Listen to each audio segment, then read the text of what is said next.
Who are you? And where are you going? What do you want?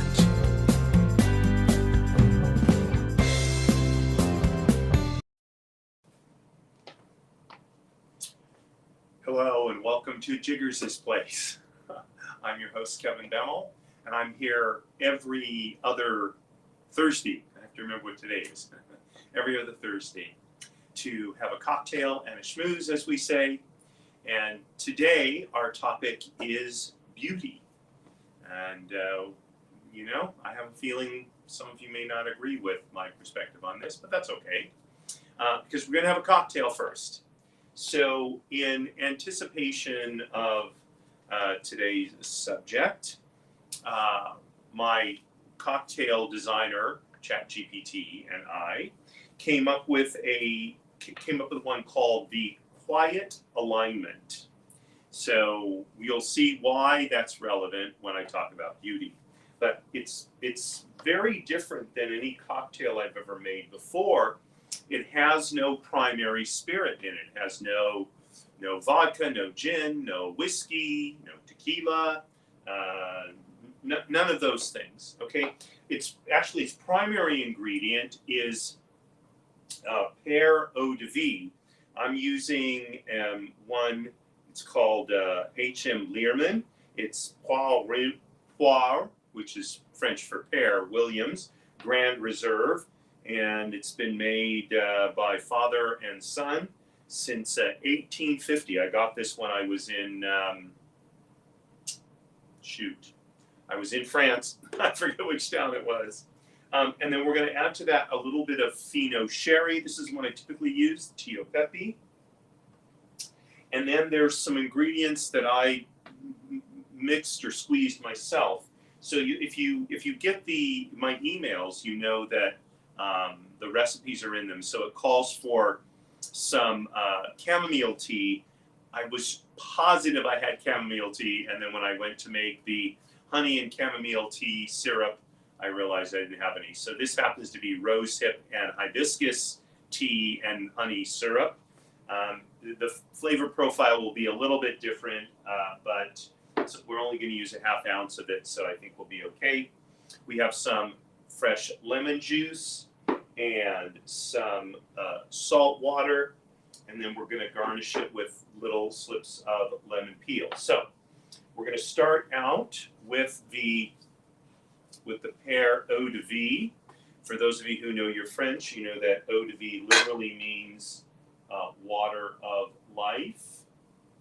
So I'm going to take 1.5 ounces of this. So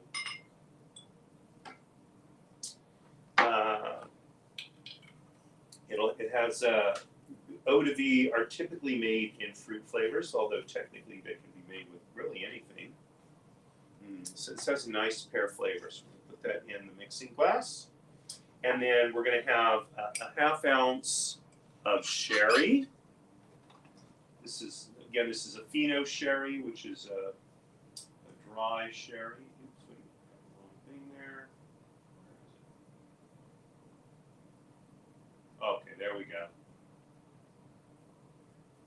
You may wonder why I use this glass instead of a jigger. I actually have several jiggers like these, but I find the glass measuring cup easier to read because it's graduated in ounces, tablespoons, teaspoons, and cc's. Okay, next we're going to put in a ½ ounce of the chamomile tea. There we go. Well, this is actually chamomile tea and honey syrup is really what it is. And again, it's rosehip tea and syrup, not chamomile, but that's okay. Okay, and then we're going to use a ½ ounce of lemon juice.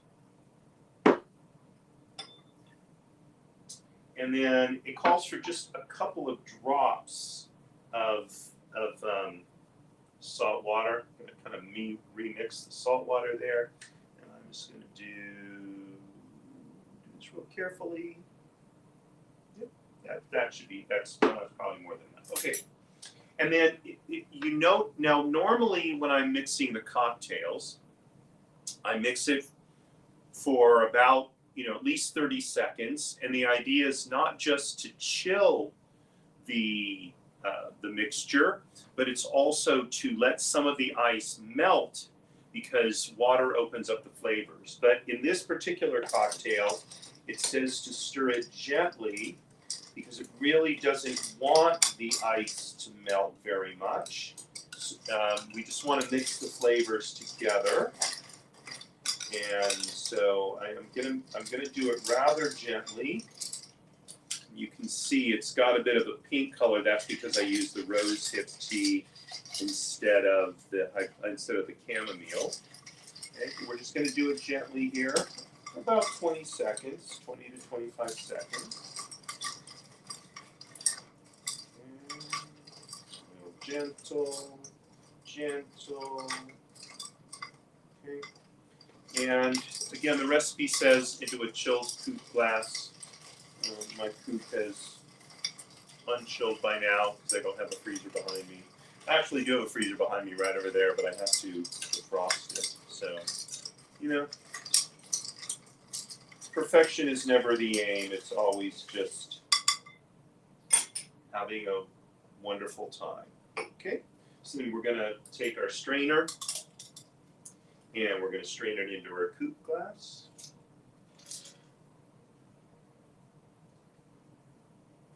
Oops.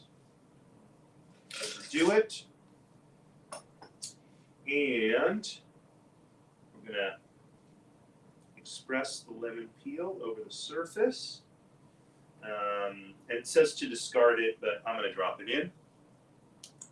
Why not? Because I don't have the chamomile flower, which wouldn't be the right flower anyway. And cheers.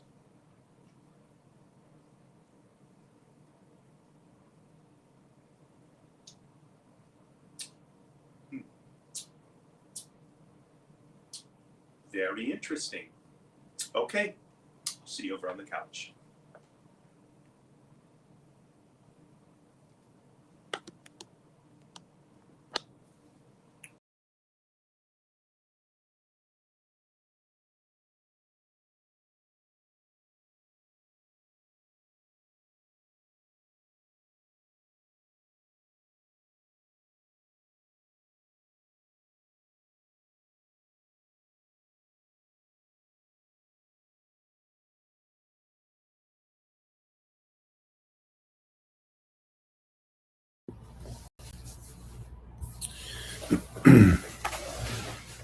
I have my spherical pillow. So let's adjust that. There we go. A little more. Okay. So I don't know about you, but we're here at the end of January. The year is almost a 12th over already.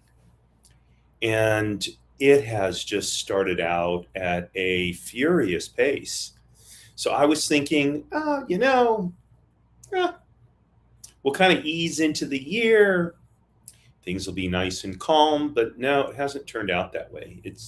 And I've been talking to a lot of other people, work colleagues and such, and everybody seems to be experiencing the same thing. We thought, usually the year gets off to a kind of a, somewhat of a slow start. And then by around now, it starts picking up speed. But we all feel like we've been sprinting since January 2nd. And I guess that's okay. But the year is zooming by. So, and in fact, because New Year's Day was an episode of Jiggers' Place, we're a month into the year and we've already done 3 Jiggers' Places. So that's good. Why not?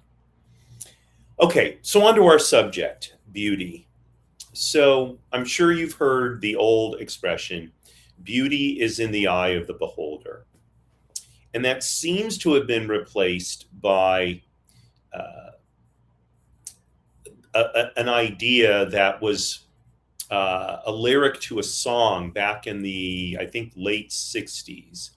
If you remember the song, everything is beautiful in its own way, like a starry summer night. or something or other winter's day. Oh, a snow-covered winter's day. Now, it's a beautiful sentiment, but if indeed everything is beautiful, then the word beauty has no meaning, because beauty is a term of distinction, even discrimination. Now, discrimination has come to be a terrible word in our society, but to discriminate really just means to choose between. Okay, so there's one can discriminate appropriately and one can discriminate inappropriately, I would say. So if we really want the word beauty to have meaning, then it must be that some things are beautiful and other things are not. Now, that brings us down to another distinction, and that is beauty indeed in the eye of the beholder, or is there a more objective standard of beauty that is apart from the beholder? Excuse me. Gotta have a little more of my cocktail.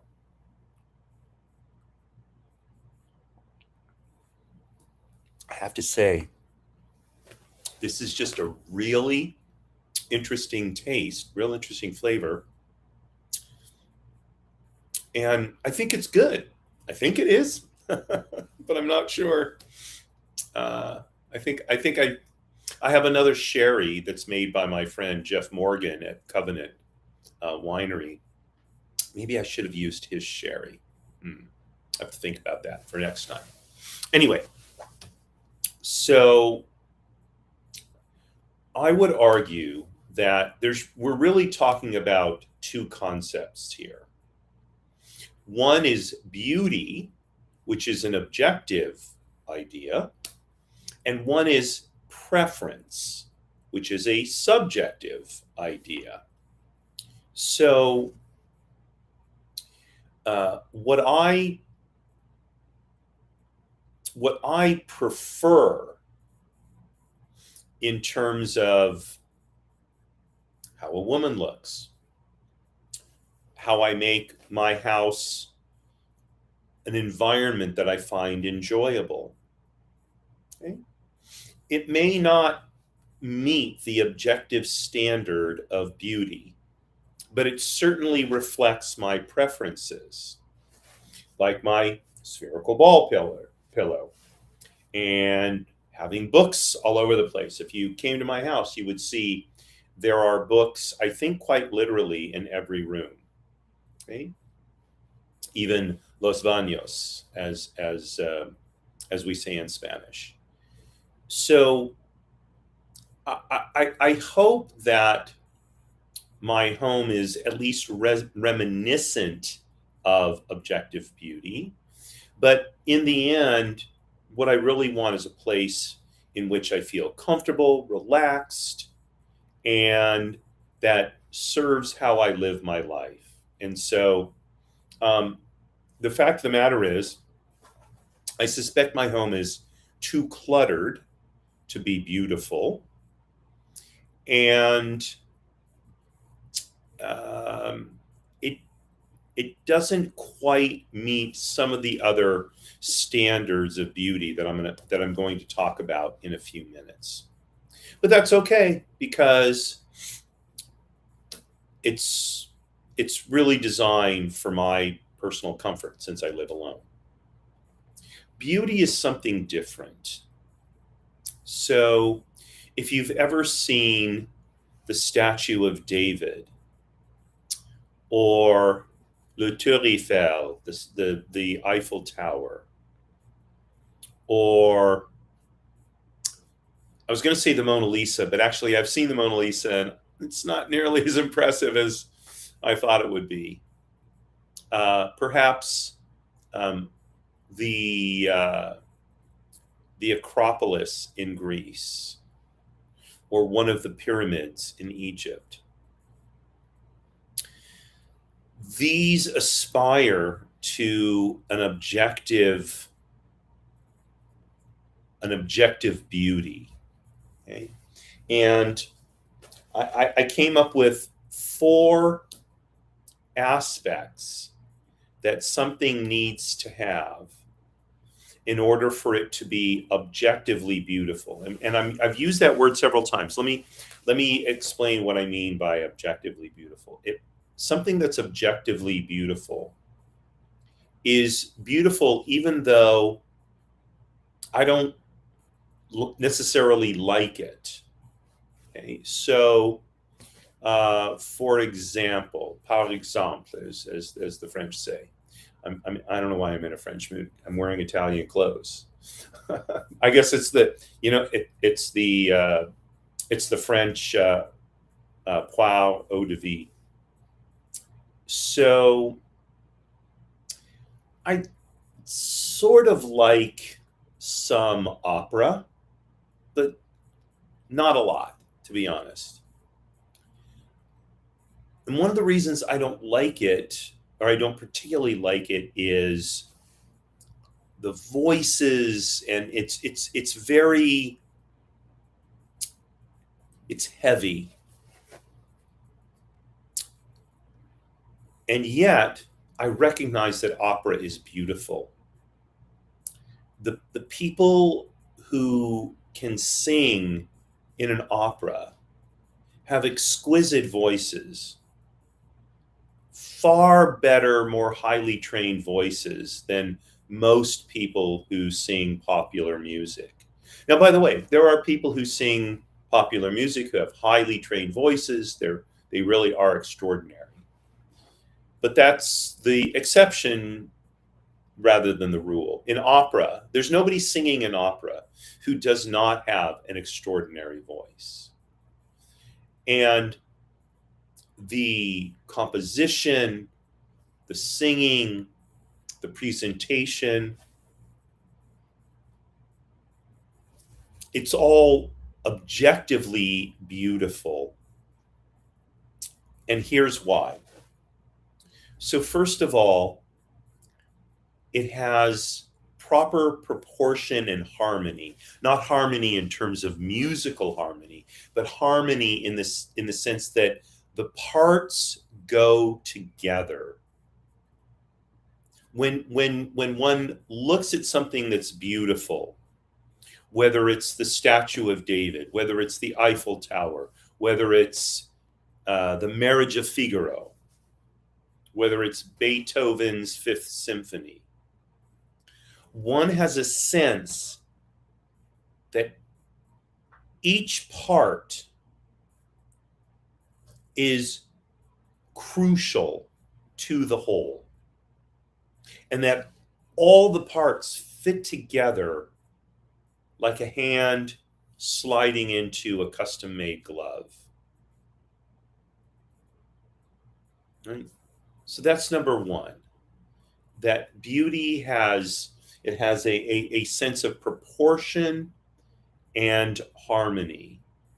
It's one of the reasons why Greek architecture is so beautiful, because the men who designed and built these buildings had a very profound sense of proportion and harmony.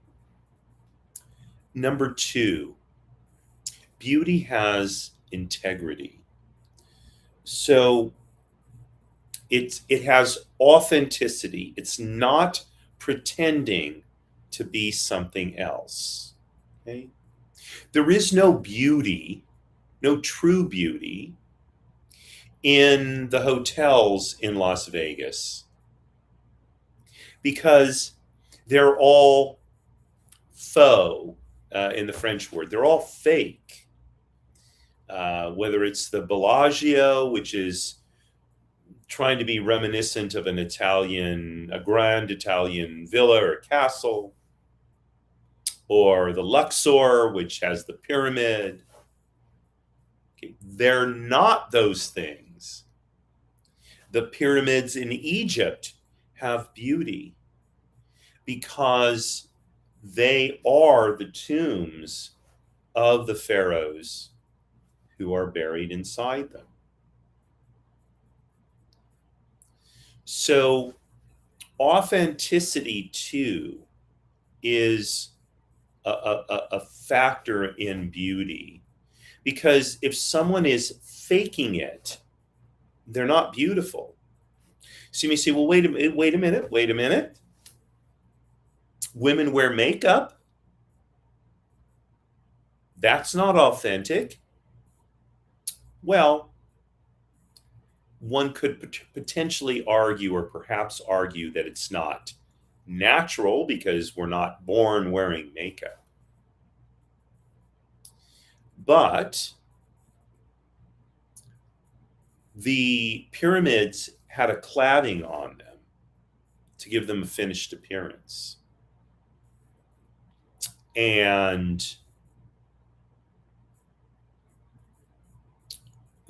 an opera is rehearsed in order to give it a finished appearance. So beauty can have enhancements to give it a finished appearance, but it can't be fake. Okay?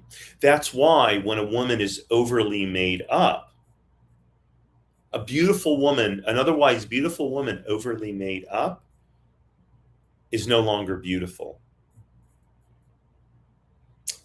because she's not finishing her beauty, she's masking it. Okay? I'm going to talk more about that in a minute. Beauty has clarity of purpose. Now, in many cases, the purpose of beauty is to convey a sense of beauty, it's to inspire. The Eiffel Tower is certainly an amazing feat of engineering, as are the pyramids. An opera is it's there to evoke from us a sense that there is something to life beyond the everyday world. There is spirit, there is greatness. The same is true of concert music, symphonies, concerti. When we listen to them, especially live, we can feel them inside ourselves. And they're aspiring to raise us above our everyday lives. And if you've ever met a person who is truly beautiful, if you've ever seen, trying to think of someone who perhaps, Grace Kelly, okay, perhaps the most beautiful actress, woman who ever lived. To watch her in To Catch a Thief, for example, my favorite Grace Kelly movie, how she moves, the grace with which she moves, it's really not of this world almost. I have a friend who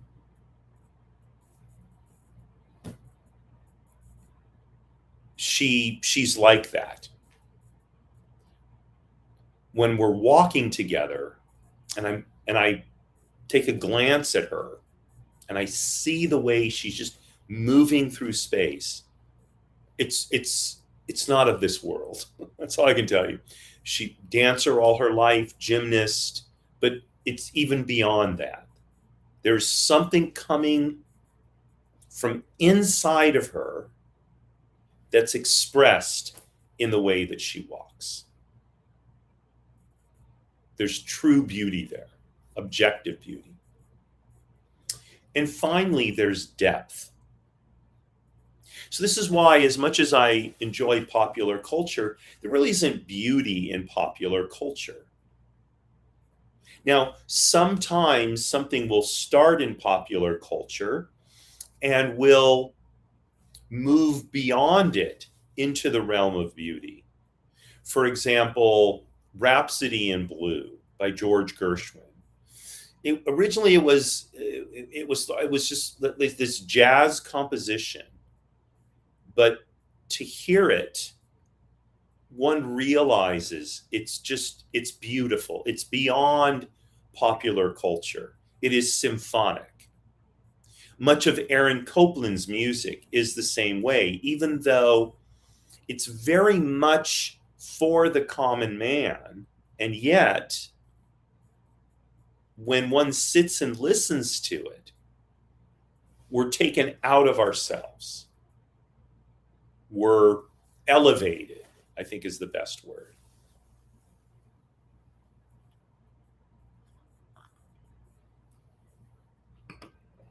Okay, so I want to go back to this idea of integration, because it really gets to the heart of what is beautiful, especially when we're talking about people. So there are many. I live in Los Angeles, as you know. Used to be the entertainment capital of the world. I guess in some ways we still are. There are countless physically beautiful people here. And I think that's, at least in part, if not largely, a result of Los Angeles being the capital of the film business initially, and then became a huge center of television production as well. And so people who wanted to get into those businesses came here. And in general, those people tended to be very physically attractive. Here's the thing. Beauty goes beyond physical attractiveness. And the fact of the matter is, a lot of people who are physically beautiful, it only goes skin deep. And that's not true beauty. Right? And that's why when I spoke about, or when I mentioned Grace Kelly, I hesitated a little bit. She was physically beautiful. She was very gracious in her behavior, but she had an affair with Bing Crosby, who was a married man at the time.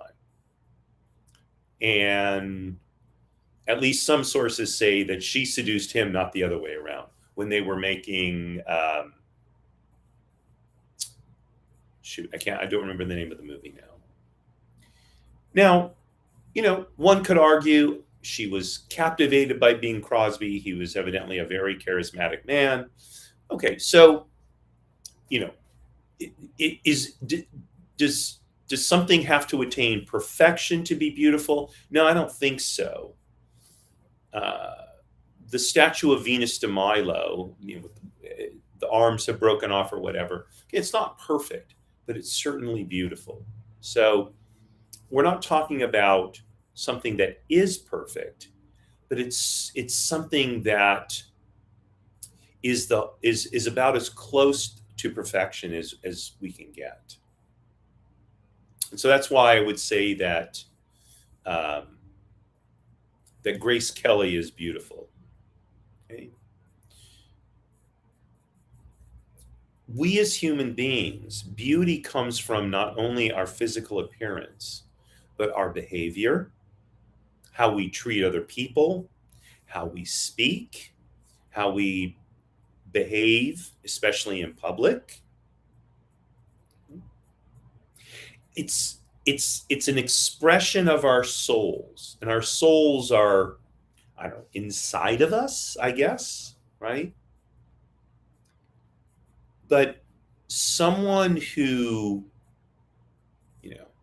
can rip one like a sailor, as we used to say, uses a lot of profanity, that is not a beautiful person. Someone who abuses other people. I'm not talking about someone who they're very tired or sick and they snap at somebody. We all do that. but someone who routinely thinks it's okay to yell at other people, to make demands of other people, maybe because they work for them, or even worse, when they don't, who belittles other people, calls them names, that person can't be beautiful.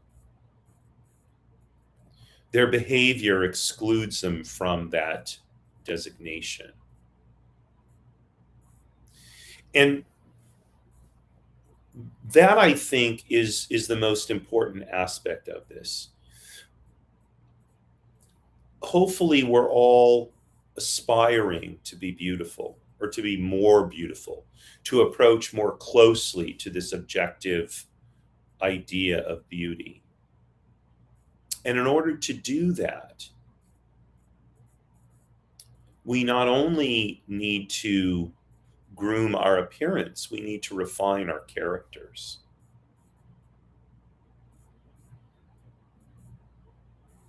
And that's a challenge in a society that, I think, on the one hand says everything is beautiful, and on the other hand doesn't really have any respect for beauty. It's very hard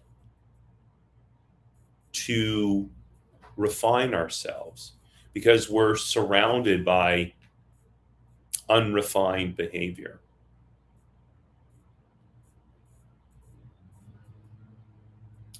And so, in the end, that's really why I wanted to do this show and talk about this concept of beauty. One of my, part of my raison d'etre, my reason for being, is to live a life of in pursuit of beauty and grace,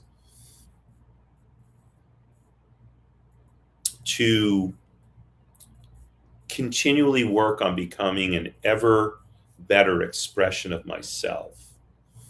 And we're still in the first month of the year, and we have another 11 twelfths of the year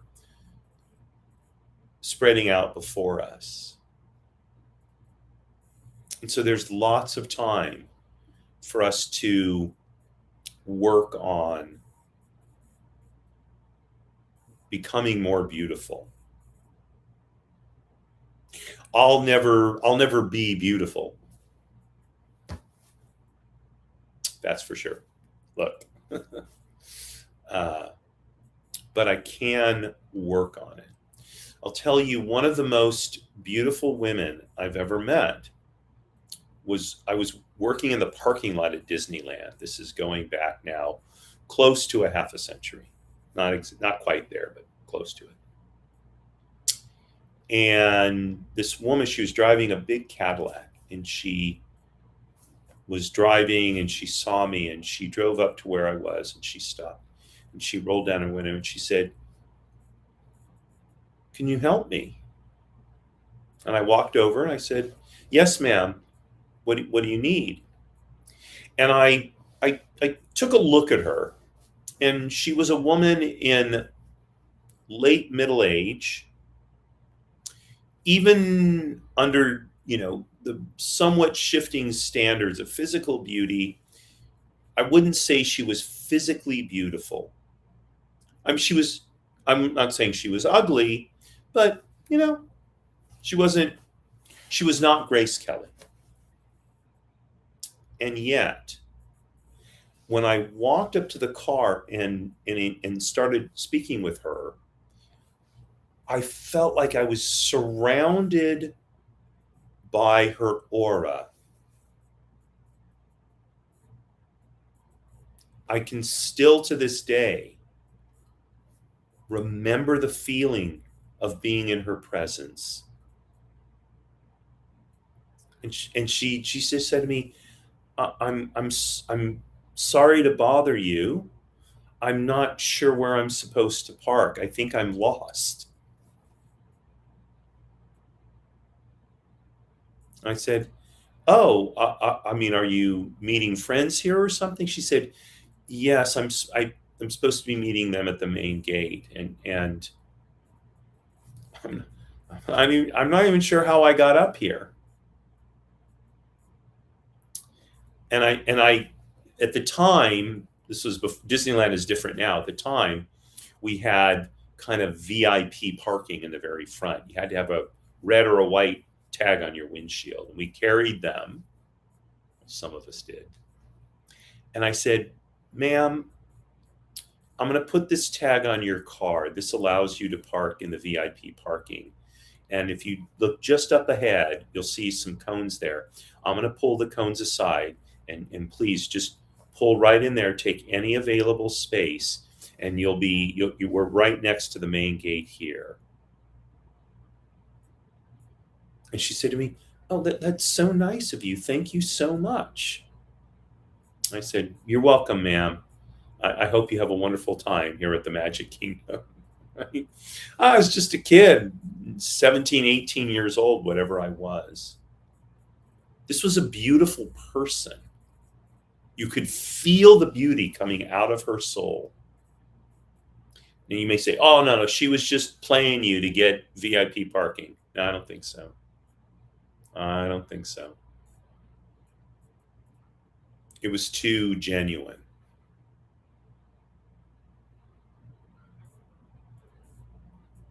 So I hope this year and ever after we'll all aspire to making ourselves a little more beautiful, a little bit closer to this objective idea of beauty.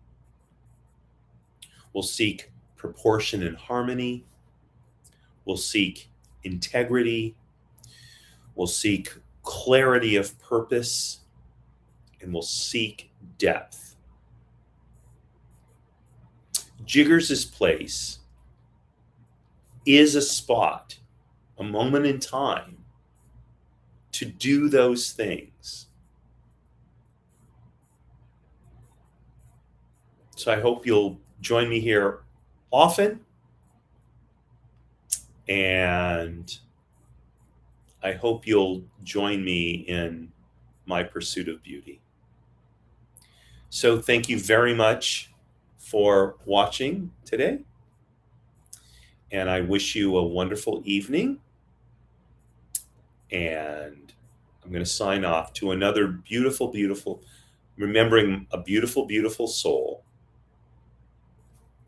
Marie, darling, you are my belle. Courage at all times, my friends.